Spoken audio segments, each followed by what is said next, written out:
আসসালামু আলাইকুম রহমতুল্লাহি ওবরাকাতু।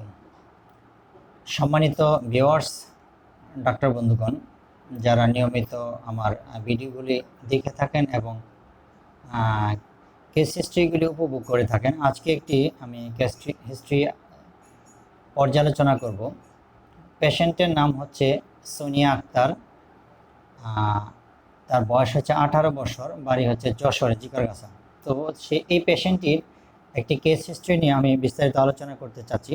সেটা হচ্ছে রোগীর কমপ্লেন হলো চিরিক মারা ব্যথাযুক্ত তার ডান স্তনের মধ্যে চিরিক মারা ব্যথাযুক্ত একটি টিউমার রয়েছে।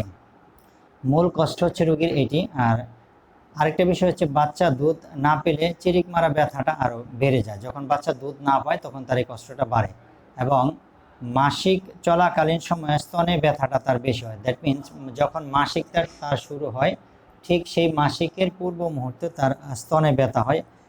ইভেন এক সপ্তাহ পূর্ব থেকে সে বুঝতে পারে যে তার স্তনে যখন ব্যথা শুরু হয় তার মাসিকটা হবে, এরকম একটা টেন্ডেন্সি তার মাঝে সে উপলব্ধি করতে পারে এবং দুই স্তনে সে ব্যথাটা হয়, অল্টারনেটিং হয় মাঝে মাঝে।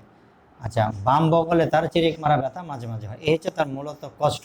এখন আমরা যদি এই কেসটাকে আমাদের ভাষায় অ্যানালাইসিস করি তাহলে আমরা সর্বপ্রথম হচ্ছে তার প্রেজেন্ট কমপ্লেনটা আমরা শুনলাম। এখন তার প্রয়োজন হচ্ছে পাঁচ হিস্ট্রিটা আমাকে নিতে হবে। পাঁচ হিস্ট্রিতে আমি পেলাম তার নিউমোনিয়ার হিস্ট্রি ছিল এবং মেজেলসের হিস্ট্রি আমরা পেয়েছি। তারপর আমরা তার ফ্যামিলি হিস্ট্রিতে পেয়েছি যে তার ক্যান্সার আছে তার ব্রাদার সাইড ভাইয়ের দিক থেকে এবং নানির দিক দিয়ে টিবির ইতিহাস আছে এবং অ্যাজমার ইতিহাস তার নানির দিকে রয়েছে। পরবর্তীতে আমরা যদি আসি তার শরীরে আমরা আঁচিল এবং মোল অর্থাৎ টিউমার তো পেলাম স্তনে, আর মোল তিল পেয়েছি তার শরীরের মাঝে। আমরা জেনারেল হিস্ট্রিতে পেলাম যে তার গাম হয় প্রচুর শরীরে এবং গামটা সাধারণত কাভার্ড পার্টে হয়, আবৃত অংশে আমরা বেশি গাম দেখতে পাই। রোগী হচ্ছে প্রচণ্ড গরম কাতর হট পেশেন্ট এবং রোগীর আমরা পছন্দযুক্ত খাবারের মধ্যে পেলাম যে রোগী কী বলে চিলি মরিচ খেতে পছন্দ করে, কাঁচা মরিচ সে পছন্দ করে 3 থেকে 4টা খেতে চায় এবং মাংস পছন্দ করে। লবণ তার পছন্দ আছে। পাঞ্জেন্ট ফুড তৈলাক্ত এবং মশলাযুক্ত খাবার সে খেতে পছন্দ করে। কোল্ড ড্রিঙ্কসের প্রতি তার পছন্দ আছে। ড্রিমসের ক্ষেত্রে তেমন উল্লেখযোগ্য কোনো কিছু পাই নাই, তবে অনেকদিন পূর্বে সাপের স্বপ্ন দেখেছিল। ফিয়ার অফ ডার্কনেস তার অন্ধকারের ভয় রয়েছে এবং অ্যাপেটাইট রেভারনেস প্রচুর ক্ষুধা রয়েছে। তারপরে আমরা পেলাম যে তার অ্যাভার্সনের ক্ষেত্রে তেমন কোনো খাবার জাতীয় আইটেম পেলাম না। থার্স্ট রোগী হচ্ছে থার্স্টলেস পানি পিপাসা নেই। জানতে পারলাম তাকে ক্যাটাগরিক্যালি প্রশ্ন করে যে সে তার সেই খাবার দাবার ছাড়া অন্য সময় পানির প্রয়োজন হয় কিনা। আমরা জানতে পারলাম যে তার খাবার দাবারের ক্ষেত্রে পানির তেমন তৃষ্ণা নেই। এবং মাউথ ক্যাভিটিতে আমরা যেটা পেলাম যে তার মুখের ভিতরে সব একটা ড্রাইনেস শুষ্ক ভাব থাকে, তাহলে আমরা শুষ্ক ভাব পেলাম মুখের মাঝে এবং পানির পিপাসা নাই, এই বিষয়টা পেলাম। তার পরবর্তীতে আমরা যদি আসি বার্নিংয়ের ক্ষেত্রে তেমন কোনো জ্বালা পোড়া কোথাও দেখতে পাই না। স্যালাইভেশনের কোনো ইতিহাস নেই।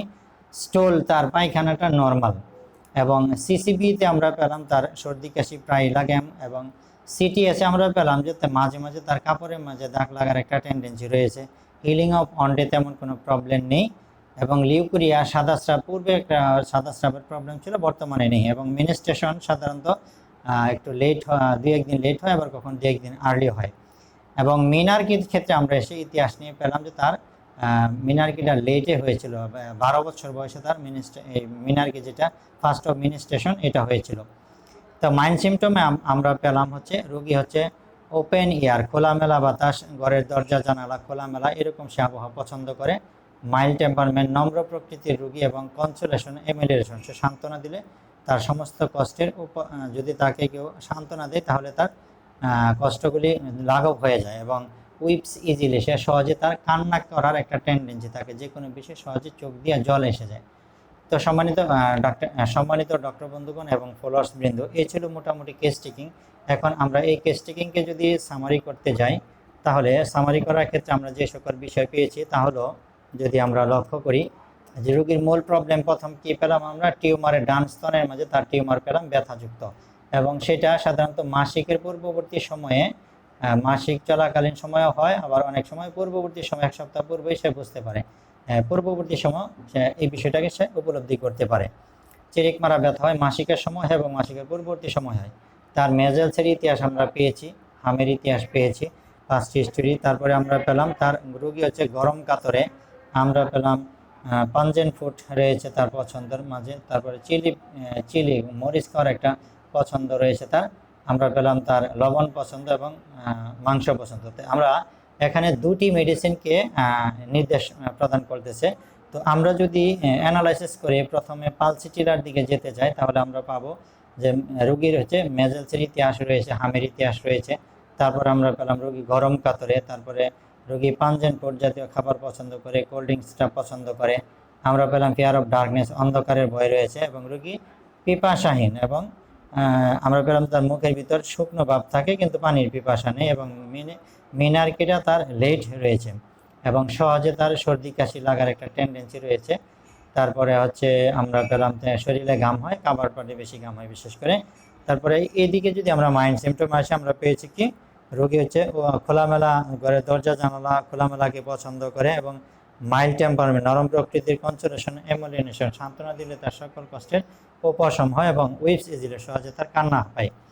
এই সকল বিষয়কে, এই সকল সিমটমগুলিকে টোটালিটি করলে, আমরা একত্রিত যদি করি, সমাবেশ ঘটাই, তাহলে আমরা পালসিটিলা মেডিসিনের কথা চিন্তা করতে পারি। অপরদিকে যদি আমরা চিন্তা করি, যেমন যদি আমরা লেককেনেন মেডিসিনের দিকে স্মরণ করি, রেপার্টরিতে আমরা ফার্স্ট গ্রেডে পেয়ে থাকি যে যদি মাসিকের সময় বা পূর্ববর্তী সময়ে মহিলাদের স্তনে ব্যথা হয়, সেক্ষেত্রে একমাত্র ফার্স্ট গ্রেডে মেডিসিন হচ্ছে কি লেককেনাইনাম, এবং তার এই স্তনের ব্যথাটা কখনো ডানে কখনো বামে এরকম চেঞ্জিং হওয়ার টেন্ডেন্সি আমরা দেখতে পাই।